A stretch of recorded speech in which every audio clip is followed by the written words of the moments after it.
Hello friends, কেমন আছো সবাই? আশা করি ভালো আছো আর আগামী দিনেও ভালো থাকবে। আমি একটা এশিয়াটিক লিলি গাছের টব নিয়ে বসেছি।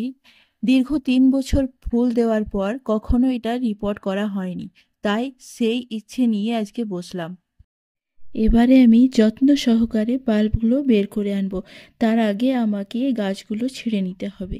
গাছগুলো ছিঁড়ে নিচ্ছি। গাছগুলো ছিঁড়ে নেওয়া হয়ে গেলে তারপর মাটিটা বালতি থেকে বের আনবো। প্রায় ছেঁড়া হয়ে গেল, এখন বাল্বগুলো বের করে আনবো। বাল্বগুলো দেখতে অনেকটা পেঁয়াজের মতো। হঠাৎ করে যদি কেউ দেখে তো বুঝতেই পারবে না। আমি তো ভাবছিলাম মাকে দিয়ে বলবো মা রান্না করো। তো যাই হোক, এখন পেঁয়াজের মতো দেখতে বাল্বগুলো বের করব। বালতিটা যেহেতু অনেক পুরনো তাই নষ্ট হয়ে গেছে, তাই টোকা দিতে গিয়ে কিনারাগুলো ছেড়ে মাটি আর বালতির কিনারা লেভেল হয়ে যাচ্ছিল, যে কারণে মাটিটা আমি বের করতে পারলাম না। তাই শেষ অবধি আমাকে সেটা ভেঙে ফেলতে হলো। এগুলো 10 ইঞ্চির টব 40 টাকা হিসেবে ধরেছে। আমার হিসেবে আমার মনে হচ্ছে একটু কস্টলি পড়েছে।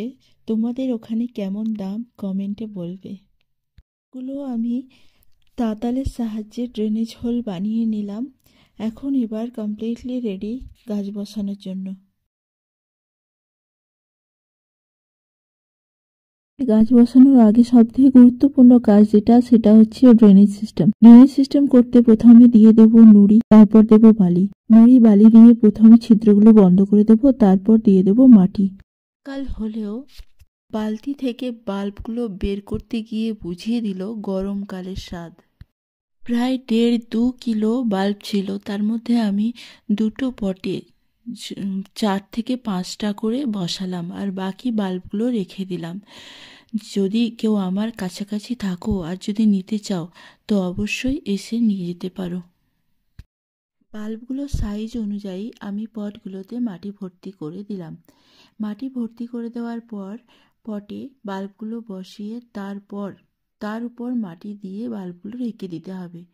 বাল্ব ঢেকে দেওয়ার পর জল দিয়ে ছায়াযুক্ত জায়গায় রেখে দেবো যতদিন না এর গাছ বেরিয়ে না আসছে। বন্ধুরা, নতুন বাগান করছো বা বাগানে গাছের সংখ্যা বাড়াবো ভাবছো, তাও আবার বিনা পয়সায়, তারা রিসাইক্লিং করতে শেখো। দেখবে বাগান তোমার ফুলে ফুলে ভরে উঠবে। আর একজন গাছ পাগল মানুষের কাছে এর থেকে আনন্দের আর কি হতে পারে বলো? তো আজকে আপাতত এইটুকুই, দেখা হচ্ছে নেক্সট ভিডিওতে। আর হ্যাঁ, যদি আমার ভিডিও ভালো লেগে থাকে তো অবশ্যই লাইক, কমেন্ট এন্ড শেয়ার করো আর সাবস্ক্রাইব করতে ভুলো না। আপাতত টাটা, বাই বাই, আসসালামু আলাইকুম, ভালো থেকো সবাই।